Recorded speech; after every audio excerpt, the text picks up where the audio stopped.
Hi, Miss Norma. It's your last day with your allergy clearing. Congratulations.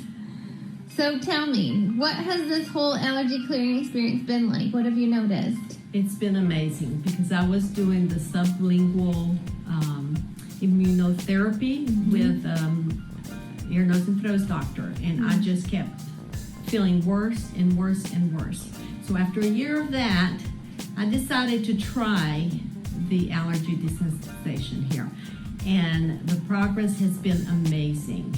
I went out and picked weeds this week. That's fun. Yeah, and I can be outside with my grandchildren, which basically was my goal, was to be able to be outside again. That's awesome. Well, congrats. Thanks. You're welcome.